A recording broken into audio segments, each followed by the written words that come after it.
What is the number one thing the Reds need to focus on fixing this offseason? Well, we're going to tell you on today's Locked On Reds.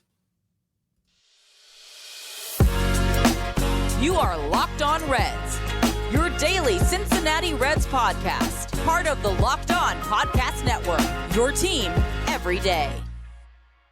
You are Locked On Reds with myself, Jeff Carr, and my co-host, Stephen Offenbaker. We are lifelong Cincinnati Reds fans that have turned an addiction into information for you. Locked On Reds is part of the Locked On Podcast Network. We are your team every single day. We are your Cincinnati Reds every single day as we move throughout the offseason that just started.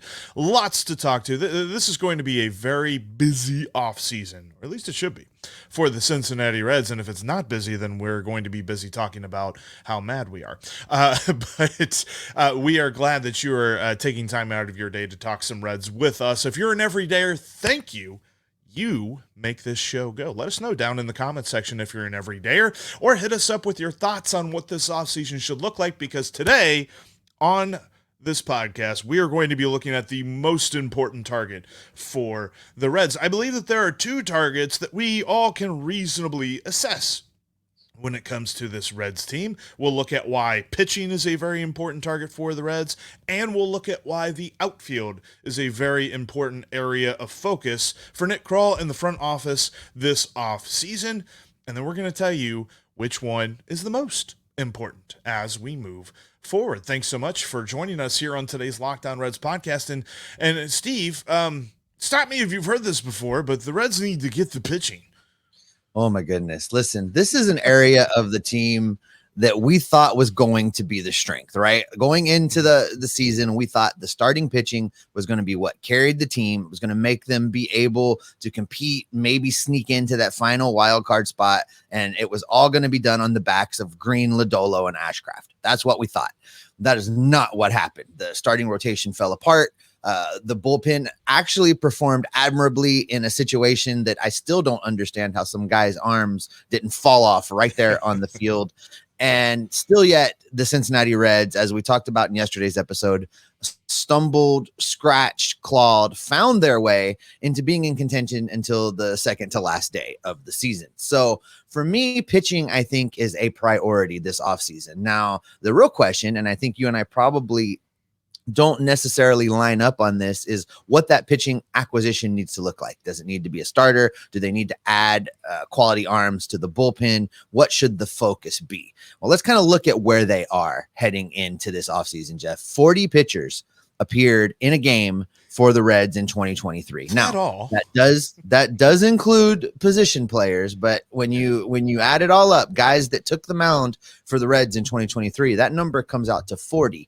You did an episode solo where you talked about the number of starters that this team rolled out there. They ended up having 17 different guys start a game, and yeah, that does include. Say that again? 17. Not 5, 6, 7, 17. Now that does include a few openers that they went to that bullpen day format there towards the end, but 17 guys found their way onto the mound as a starter for the Reds. Now I want to just review the list real quick, Jeff, because it's a lengthy list, but I'm going to blow through it kind of fast just to take a little stroll down memory lane. I'm going to start with guys that had one appearance and work my way up into the starting rotation. But listen, during the course of the 2023 season, we saw Ricky Karcher, Alec Mills, Jason Vossler. Yes, that Jason Vossler, Randy Wynn, Michael Marriott, Jake Wong, Chasen Shreve, Joel Kunal, Tony Santillan, Luke Maley, TJ Antone, Alan Buznitz, Silvino Bracho, Levi Stout, Connor Overton, Eduardo Salazar, Casey Legumina, Carson Spires, Reaver San Martin. Yeah, he still pitched for the Reds in 2023. Ryan Richardson, Brett Kennedy, Connor Phillips, Kevin Herget, Sam Mull, Luis Cessa, Daniel Duarte, Nick Lodolo, Derek Law, Fernando Cruz, Alex Young, Lucas Sims, Buck Farmer, Ian Jabot, Alexis Diaz, Ben Lively, Luke Weaver, Andrew Abbott, Hunter Greene, Brandon Williamson, Graham Ashcraft. Whew. And while you breathe, that is something that is a heck of a list. And we talk about going into every season. We're just like, you need rotation depth, you need bullpen depth. Nobody has that much depth. Nobody needs to have that much depth. But the Reds were tested so bad. Like, they had so many injuries to their pitching staff. This is something that part of me is just like, well, the Reds need to get more pitching depth. That's not viable. Like, you cannot keep that many major league contracts on your team, because at some point, some of them are going to have to pitch in Louisville, which means at some point you're going to have a conversation of, we can't actually keep you in Cincinnati, so we got to send you down to Louisville. You okay with that? Because you don't have any options. And then boom, they're just not going to be pitching for you anymore, because you can't keep 40 pitchers on your roster. So the fact that they had to get to that many, like, part of what they need to get better at next year is just staying healthy, which is absolutely a storyline for next year. But in absence of the ability for Nick Krall to make people more healthy, which I don't think he can do, that would make him the best president of baseball operations that anyone's ever seen. But he needs to go get depth. So the question is, do they go get a starter? Do they go get relievers? Which is prioritized? What moves the needle the most? So for me, and I know that you have talked about a couple different times towards the end of 2023 season that you thought they should go get a veteran starter. And I don't necessarily agree with that. If you look at what this team is going to look like heading into Goodyear for the start of camp in February of 2024, you've got on paper a rotation that goes something like Hunter Greene, Nick Lodolo, Graham Ashcraft, Andrew Abbott, and then Williamson, Phillips, or Lively as your fifth starter, with one of those two, whoever doesn't make it. And I imagine that Williamson probably has the inside track on that fifth spot. So let's just say you send Phillips back down to Louisville to kind of keep working on things and be ready to be your next man up into the rotation. And then Ben Lively becomes your long man, your innings eater out of the bullpen. By rolling with that, you've already strengthened the bullpen by having a true long reliever in there.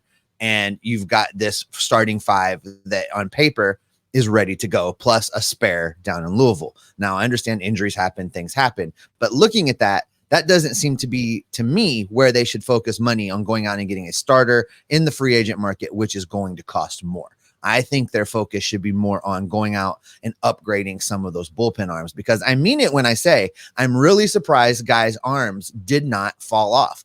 Ian Jabot appeared in 74 games, throwing 75.2 innings. Alexis Diaz and Buck Farmer both appearing in 71 games, with Buck Farmer throwing 75 innings and Alexis Diaz throwing 67.1. These guys got worked, and that's kind of the top end of your bullpen. If you want to throw in Lucas Sims, they took it easy on Lucas Sims. He only pitched in 67 games, throwing 61 innings. So it took it easy on him. Yeah. it took it easy on him. So, that's the top end of your bullpen there, and they were worked to death. Everybody else below those names, I think, is replaceable. Even Ian Jabot is probably replaceable, but those are the guys that were your workhorses. So I think you start there, you look at those four guys, and then you build out this bullpen. And if that means you find guys in the free agent market that you think are better than what you have after those four names, you sign them, you go get them, you make room. If you guys on your team have options, you send them down. Otherwise, you get rid of them. They've got to strengthen the bullpen, because as we've seen, modern Major League Baseball, you're not going to have guys throwing 8 innings every day as a starter. You're going to get 5. You're going to get 6. The bullpen's going to get worked. See, and that is where, and I think I'll give a caveat to say I think they should do both, but I think that's where adding a veteran starter actually helps this, because if you add a veteran, and I'm not going to go into names or ideas like that, that's another podcast for another time that we'll talk about here, later on this offseason. But if you go get a guy like, and it's a name that our Cespedes guys, Jake and Jordan, whenever they were on a couple of weeks ago, they said Kyle Gibson. If you go get like a Kyle Gibson, who's just going to go out and give you 5 innings. Now, his ERA is going to be 4.5. He's going to give you 5 or 6 innings every time out. I don't think he's ever been injured.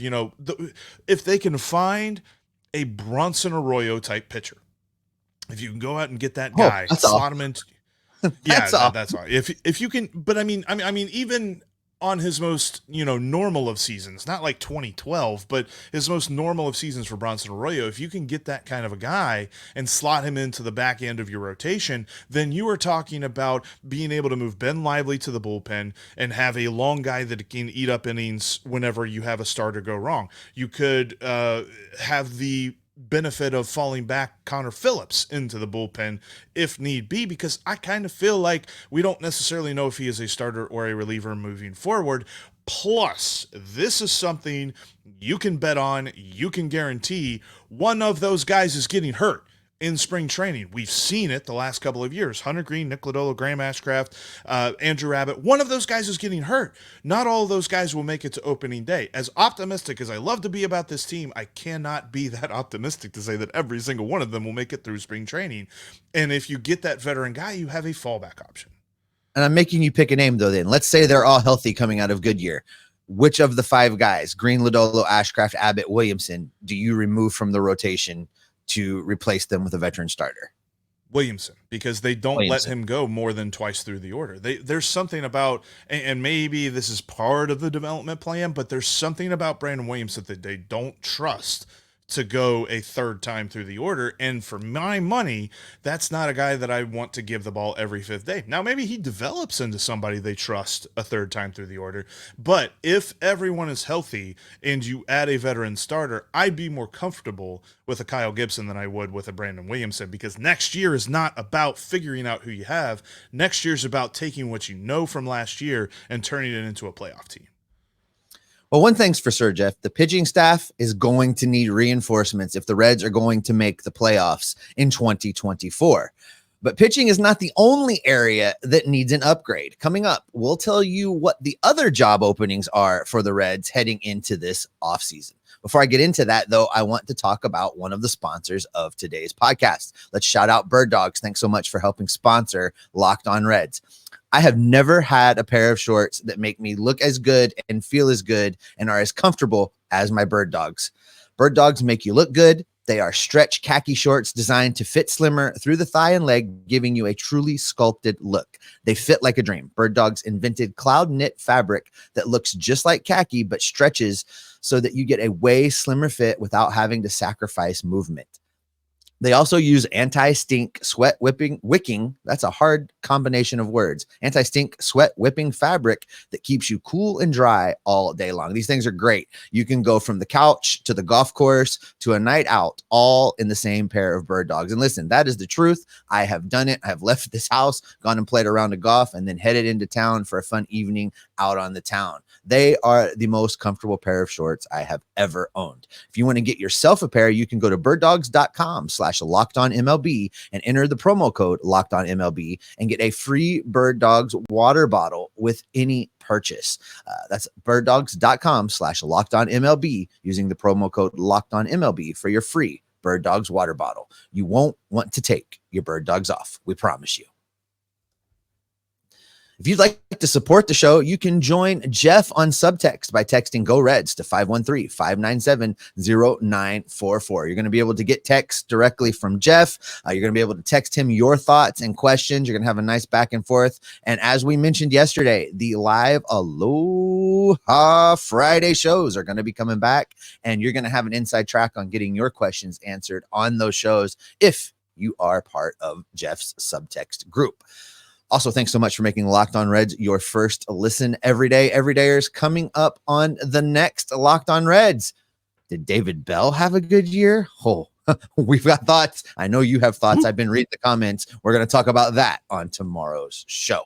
But Jeff, before we talk about what stuff's on tomorrow's show, there are some more holes to fill on the Cincinnati Reds active roster. And we talked about the pitching, but I think really if we want to look at this position player group, the big area of need, the big spot of weakness ends up being out in the outfield. And really, that's kind of where we were at the start of last season. We talked about the outfield being a weakness, being an area that needed to be upgraded, so much so that you lost your mind when they traded for Will Benson, and you were driving your one-man bumper car train until Will Benson eventually, after a little sidetrack, proved you right.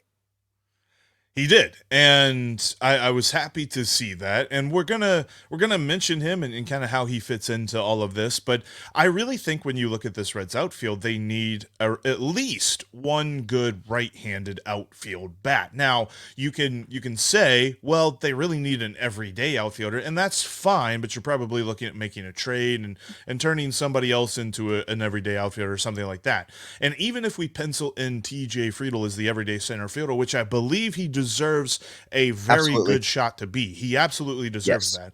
that. This is a TJ Friedl loving podcast, and we will always say that he deserves to be the everyday center fielder for the Cincinnati Reds. But what's the rest of the outfield look like? Because this team has a lot of talented left-handers in the outfield and has had a revolving door, just a crazy amount of right-handed outfielders that didn't do anything for us. So I think when you kind of drill in on these guys, it's evident that that is at least the immediate area of like focus that the front office should have with the outfield. Well, sure. And they tried. I mean, let's be fair to them. They tried for this season. That's what Will Myers was all about. Will Myers was supposed to be that guy, and it just didn't happen. And to the Reds' credit, they recognized the mistake. They cut ties early and they moved on and they tried to figure out something else. But you're absolutely right. I don't know about going out and getting your shopping list saying everyday full-time right-handed bat, because the left-handers in this lineup, David Bell is going to play the numbers, folks. David Bell is going to use the analytics. He's going to use the splits.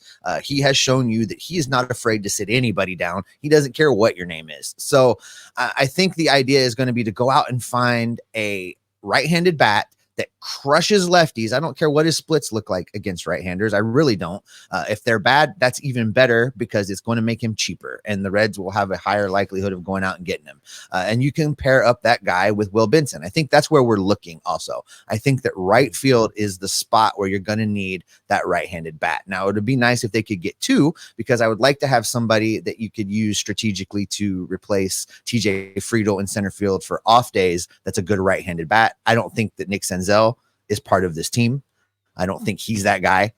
I don't think that in left field you're going to make any major moves. I really think that's going to be Spencer Steer's home for the most part, depending on what happens. You know, if Jonathan India is still on this team, if there are some moves to be made, and it's all dominoes, right? This is the fun part of the offseason episodes. Everything dominoes, and we can kind of rehash and reevaluate as we get into the different positions. But for me, part-time right-handed bat, play the platoons. That's the number one single most important thing to do for the outfield position group. And I think it's going to be interesting to note because, like you mentioned, David Bell, and really this is an organizational philosophy. They mitigate lefty versus lefty matchups. They don't want to see them. And as much as we have beat the drum that we want to see Will Benson get more opportunities against left-handers, as much as last year or the year before last, we beat the drum that Jake Fraley deserves more opportunities against lefters, they just aren't giving them to them. And there is the added element of the Reds are playing for something this year. This is not a year where we're going to throw stuff up against the wall and see what sticks. We got to know what sticks already, and we got to make sure everything else that works into the plan is a actual plan and not a hope. So when you look at the things with Will Benson, with Jake Fraley, sure, do we want to see them get more at-bats against lefties before we say we know they're bad against them? Absolutely. But what we have seen so far is they're bad against lefties. 41 at-bats for Will Benson. He has 6 hits last year. You had 34 at-bats for Jake Fraley, and he had a slash line of 147 batting average, 268 on base, and 235 slugging. Will Benson's slashes were actually a little bit worse against lefties, and they both struck out quite a bit against those lefties. So I think that we kind of know, based on the Reds' strategy and based on what we've seen from those two guys, TJ Friedl is not a guy that has problems against left-handed pitchers. Those guys do. So if you're going to factor them in as part of the everyday plan, then you definitely have to have a right-handed platoon for them. Now that brings the question, because you did mention, think that his primary position for Spencer Steer will be there in left field. He's not a guy that I want to take out, based on if there's a left-handed or right-handed pitcher on the mound. So that would also mean that Jake Fraley or Will Benson is an odd man out because you're not going to get that 50% playing time with him. There's some room to maneuver with Spencer Steer. Listen, I don't think it's necessarily an odd man out situation because Spencer Steer is also going to be your primary. I need somebody to start a game at second base. I need somebody to fill in at third base today. I need somebody to take a quick first base. That's going to be your guy is Spencer Steer. He's going to be an everyday player, but I don't want to call him the super utility because I think he'll be in left field more or enough that we can call him a left fielder. But I also think he's going to be that guy that moves around as guys get their off days. It's not going to be Spencer Steer in left plus a super utility filling in around the infield. It's going to be Spencer Steer moving around, creating extra opportunities in the outfield when infielders need days off. No, I agree with that. And it's interesting to note too, like when you look at the infield, it's going to be so packed. Even if Jonathan India, if the rumored trade does happen, then you're still looking at Marte at third, Elliott short, Matt McLean at second, and CES at first. And you do have a DH spot with which you can work with on some different players, which, defensively too, that's another thing to consider with the outfield is that TJ Friedl is got great range and a good glove, below average arm. You've got Jake Fraley, who's got a pretty good arm, decent range, and a good glove. And Will Benson has flashed really good potential, but he's also shown a weakness out there and very inconsistent when it comes to the routes that he takes on fly balls or line drives or things like that. So can you get somebody that is a very established fielder? That was why I was so excited about them bringing in Harrison Bader. It's just Harrison Bader couldn't hit the broadside of a barn, so they weren't going to keep him around. And how that all affects this, I think the outfield is a very interesting area of opportunity. And let's go ahead and ask this question too. So you already mentioned Senzel. Does Stuart Fairchild do anything for you next year either? He's a spare part. In my mind, I mean, he filled his role admirably, which was that like, oh crap, someone's got to play outfield today. What's Stu doing? That's kind of his role on this team, and I'm okay with that. That role could also be filled by Jose Barrero, who's going to be, I think, next year's version of Nick Senzel. He's out of options. He's gonna have to find a spot and maybe one last ditch opportunity to get some value out of him. So we may see Jose Barrero, but I will tell you this: if Jose Barrero is your everyday, it's a failure. Your other half option, if he is the other half of say a Will Benson or Jake Fraley platoon, that means that Nick Krall failed in the offseason. It can't be. Yeah. You can't go into 2024 counting on Jose Barrero. Now, if he becomes something great, icing, surprise, woohoo, happy birthday, but it can't be your plan. That can't be the plan. I do want to say this, talking about defense, Jeff. If you think Spencer Steer is not going to spend this entire offseason working on outfield routes, tracking the ball, being a better outfielder, you've lost your mind. He's going to come back way better next season. Remember, he went to David Bell and said, hey, I know we're in a bind. I'll go give it a try. That was his training for left field, folks. I'll go give it a try. So let's give him a little slack on his defense. The other piece of this with TJ Friedl hitting lefties, we discovered that by accident. That wasn't something that someone looked at a piece of paper and said, I'm starting to think maybe TJ can hit lefties. There was nobody else to play that day. So TJ got to face left-handed hitters and show that he could do it. This is going to be my mission this offseason, is to make everybody understand when we head into Goodyear next year, the spring training statistics mean nothing. We're not going to be looking to pick out a guy that suddenly has figured out how to hit lefties in Goodyear because those stats mean nothing. If we're going to find outfielders that are left-handed that can hit lefties, they're either going to have shown it somewhere else, or we're going to find it out by accident during the regular season because that stuff's not going to present itself in the offseason. So I think we've determined the Reds must at least get a right-handed bat for the outfield, maybe even expand upon that a little bit more. So with that being said, pitching, outfield, we'll give you the most important target for the Reds this offseason coming up next. Before we do that, though, I want to tell you about another one of today's sponsors, and that is FanDuel. FanDuel is the best place for you to enjoy the game whether it be football, whether it be playoff baseball. There's October. As we move into an amazing month for sports, we've got hockey coming up. We got basketball coming up. Everything's getting ready to start for the winter months. We've got playoff baseball. Check FanDuel out today. It's a lot of fun. You can get in on, point spreads or money lines or over under for total points and things like that. Great prop bets as well. There's an interesting future bet because I was looking at this and World Series odds are out. The Braves are, of course, the favorite. Everybody, I mean, if you didn't think that the Braves are going to be the World Series favorite, I don't know what to tell you. They're a plus 260, but I believe this, a great value for a bet right now is the Orioles. They're 7-1 to win the World Series. For my money, they're probably right behind the Braves as far as like if I were power ranking World Series contenders in this playoff race. And so I think I would actually throw some money at this, the 7-1 odds for the Orioles to win the World Series. You can check out all of that and more on FanDuel. They are the best place for you to enhance your sports watching experience. So visit FanDuel.com/lockedon and you can get the NFL season rolling. They've got a great intro offer too. When you create your account, you can bet $5 and get $200 back in bonus bets guaranteed, win or lose. So check them out today. It's FanDuel.com/lockedon. And they've got all these great offers and more that you won't want to miss. FanDuel is an official partner of the NFL. Thanks as always for making Locked On Reds your first listen every single day. Make sure that you're following us on your favorite podcasting apps, whether it be right here on YouTube as well. If you're watching this your first time, thank you so much. Click that subscribe button and click that bell to get notified when we've got new content for you. We'll be with you all throughout the off season. Also, follow us on social media. You can follow me at Jeff Carr with 3 Fs. You can follow Steve at S. Offenbaker with 2 Fs. And you can join the Locked On Reds Discord page, talking Reds baseball all day, every day. They're also talking, Bengals football, I guess.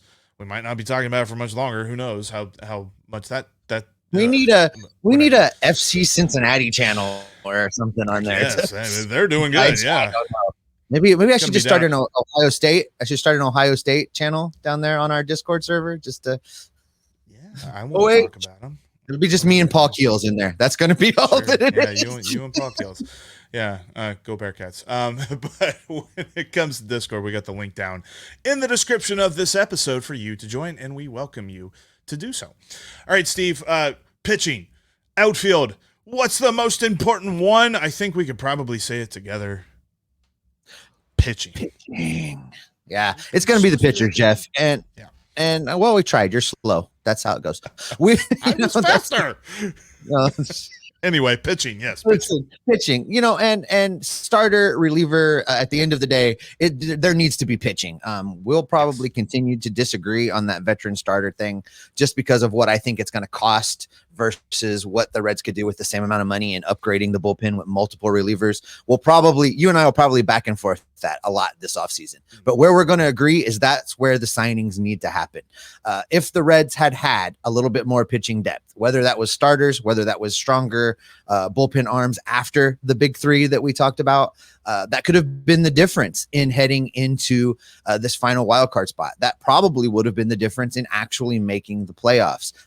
You have better pitching in that bullpen. Maybe you don't blow a 9-0 lead. Maybe Milwaukee doesn't beat you to death coming out of the All-Star break if you're able to shut them down more often.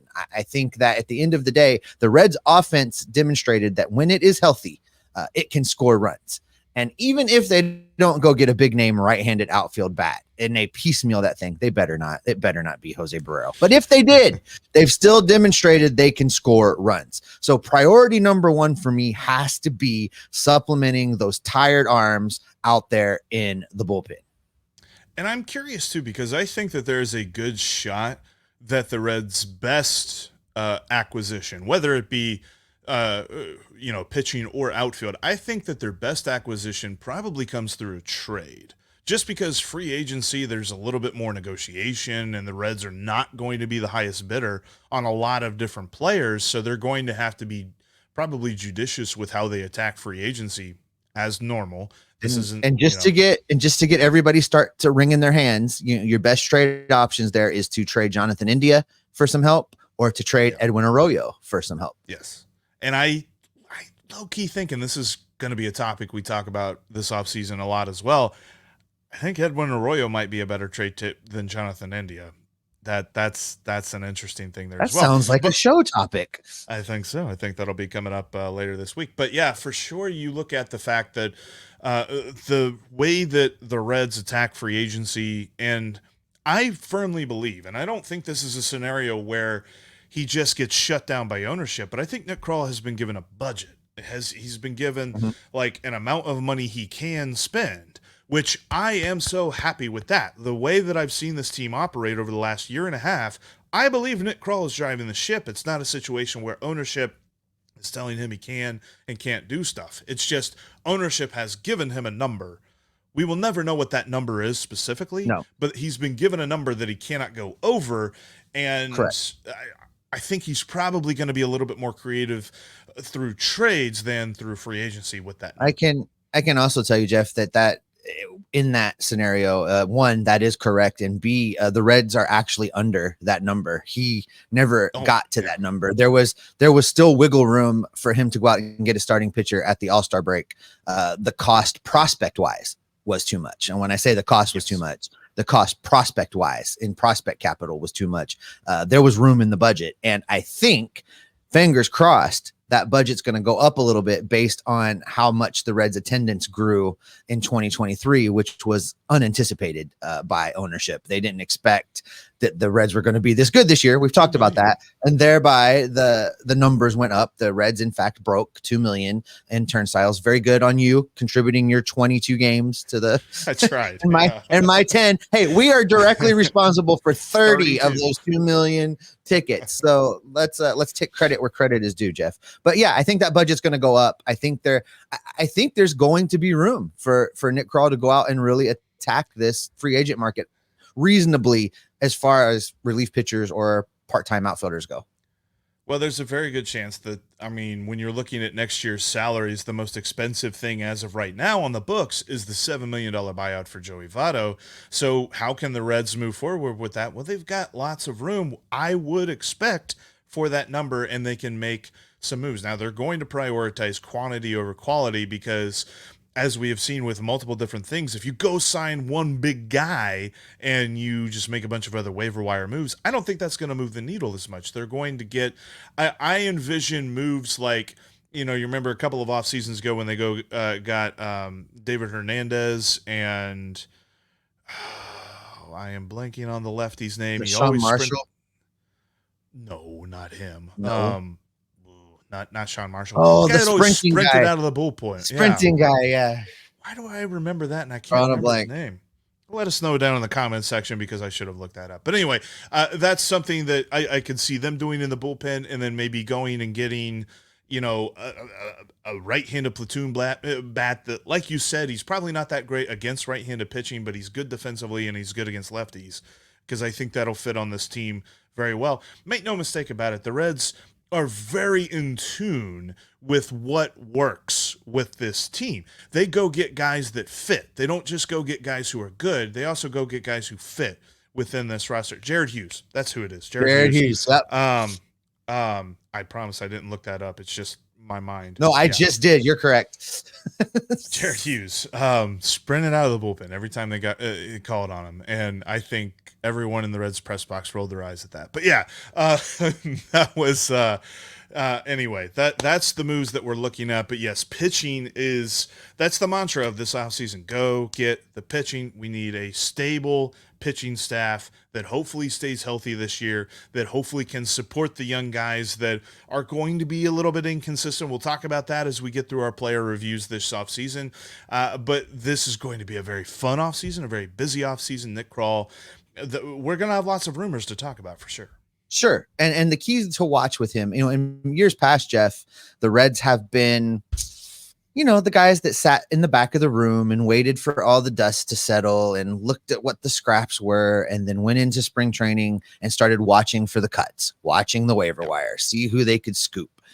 That's not how you make the playoffs. So I fully anticipate the Reds will be active before and during the winter meetings. I think that's the litmus test for how serious they are in trying to fix some of these things. If they're not in every conversation during the winter meetings, that's a failure in my mind. So that's what I'm going to be watching for. We're going to be gathering up all that information. We're going to watch for it all, and we're going to bring it right back here, and we're going to keep you in the loop as well. I think that is where we'll wrap it up today. That's going to do it for this edition of Locked On Reds. Coming up tomorrow, Jeff and I are going to tell you how wonderful and exciting and happy we are that David, well, maybe not all of David Bell's moves, but we're going to talk about David Bell and whether or not we think he had a good year or not.